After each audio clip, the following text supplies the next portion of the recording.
welcome back sa aking mini vlog. So for today's video ay samahan nyo ako dahil sasamahan ko lang din si Bebo. Dahil sabi niya ay nagugutom daw siya. So for the go naman tayo sa mga lakwadyan natin. So hanap tayo na makakainan. So ito ang aming binagsakan. Kumain kami dito sa Vietville Restaurant. Isa itong Vietnamese restaurant malapit sa amin. So for the pili na kami ng upuan, ayan, sa labas na kami kakain.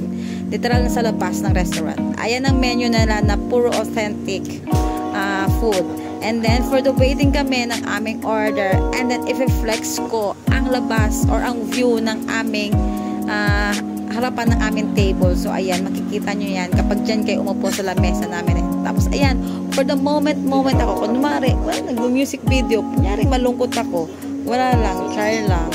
And then, nung dumating na yung order namin, ito na ang pinakaunang dumating, ang fresh lumpia, na akala mo may bugoong sa gitna, pero sauce niya yan, fresh lumpia sauce yan, gawa yan sa mani.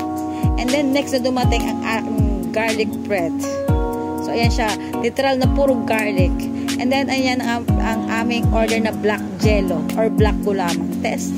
Tapos, yan ang order ni Bebo, ang chowlong. Yan naman talaga pinunta namin ito. Tapos, ang dami na namin na-order. So, yung in-order ko, yan, rice. Kahit gabi na, mag-rice tayo dito.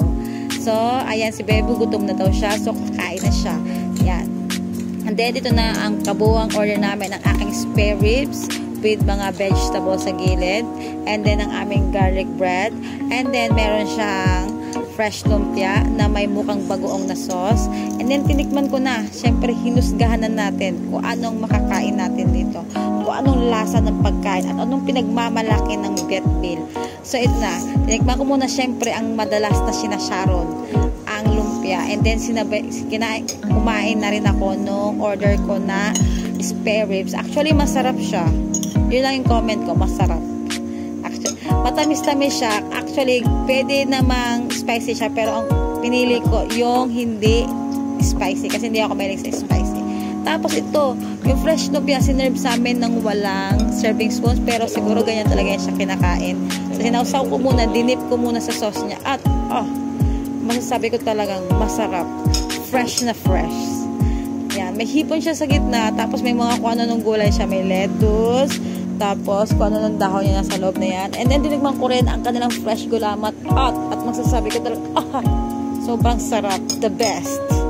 Hindi siya masyadong matamis, kaya go for the gold tayo dyan. And then tinikman ko din ang garlic bread na ang gusto ko sana ay cheese bread, kaso ayaw ni Bebo, so ito lang garlic bread. Pero actually sa lahat na natikman ko ang garlic bread, ito yung medyo nagustuhan ko. Sa mga chowlongan dyan, pasensya na kayo, ito yung gusto ko eh. Wala na kayong magagawa. Ito yung napili kong brand. Tapos, for the kwentuhan na kami dito ni Bebo kasi wala lang. Gusto ko lang mag-share kami ng mga experience namin. Tapos, nag-open forum na lang kami ng mga hinanakit namin sa buhay. Sinabi ko sa kanya mga problema ko. Tapos, sinabi niya mga problema namin. Tapos, hanggang sa nag-away na lang kami. Char, hindi. Maayos naman yung mga pag-usap namin dito sa mga pangarap namin. At saka, sabi ko sa kanya, huwag na namin ulitin to kasi masyadong magastos. Gabing-gabi nakakain pa sa labas. And, ayoko kasi, ako pa rin nagbabayad niya. Sabi niya siya magbabayad, pero galing sa wallet ko yung perang pinambayad dito. Tapos, sabi niya, bayaran niya, pero hindi pa rin niya binabayaran hanggang ngayong moment na in-upload ko to.